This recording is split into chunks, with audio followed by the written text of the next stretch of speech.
읽어주는 교과 둘째 날 12월 27일 월요일 고난. 신자들이 그리스도에 대한 믿음을 고백하고 교회에 입교했을 때 그들은 믿지 않는 자들과 자신들을 구분하는 표시를 만들었다. 그런데 이런 일은 불행하게도 은연중에 그들이 속한 공동체와 공동체가 가진 가치에 대해 부정적인 판단을 표현하는 것으로 여겨져 갈등의 원인이 되었다. 히브리서 10장 32에서 34절과 13장 3절을 읽어보라. 히브리서의 독자들이 회심한 후 그들은 어떤 경험을 했는가? 히브리서의 독자들은 그들을 반대하는 자들이 선동한 군중들에 의해 말로 그리고 육체적으로 고통받았음이 분명하다. 그들은 감옥에 갇히기도 했으며 그곳에서 매질을 당하기도 했을 것이다.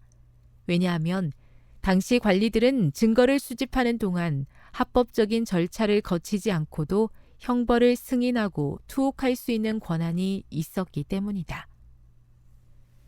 히브리서 11장 24에서 26절과 베드로전서 4장 14, 16절을 읽어보라. 모세와 베드로전서의 독자들의 경험은 우리로 하여금 기독교 신자들이 왜 박해를 당했는지 이해하는 데 어떤 도움을 주는가? 그리스도의 치욕을 진다는 것은 자신을 그리스도와 동일시하며 그로 인해 겪게 되는 수치와 고난을 견디는 것을 의미했다. 그리스도인들을 향한 공개적인 적대감은 그들이 가진 구별되는 종교적인 신념 때문이었다.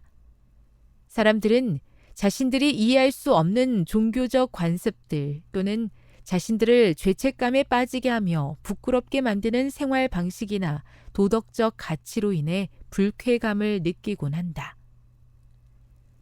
1세기 중엽 로마의 역사학자 타키투스는 그리스도인들을 인류에 대한 증오감을 조장하는 죄인들로 간주했다.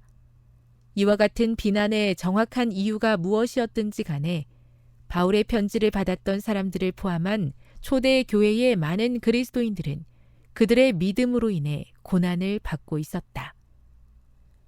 교훈입니다. 초대 교회 그리스도인들은 예수님을 믿게 된 후 세상과 구별되는 삶의 방식을 선택함으로 많은 고난을 받았다. 묵상. 그리스도를 위해 고난받는다는 것의 의미는 무엇입니까? 우리가 경험하는 고난 중에 그리스도를 위해 받는 고난은 얼마나 될까요? 적용. 그리스도인으로 살아가면서 당하는 고난들을 어떻게 받아들여야 할까요? 성경에 기록된 어떤 말씀으로 위로받고 힘을 낼 수 있을까요? 영감의 교훈입니다. 경건한 자들이 핍박을 받는 이유. 예수 그리스도 안에서 경건하게 살고자 하는 모든 사람에게도 그러할 것이다. 박해와 비난은 그리스도의 성령을 받는 모든 이들을 기다리고 있다.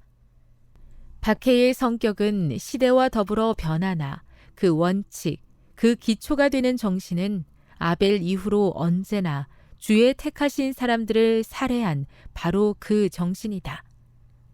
각 시대를 통하여 사탄은 하나님의 백성을 핍박하였다.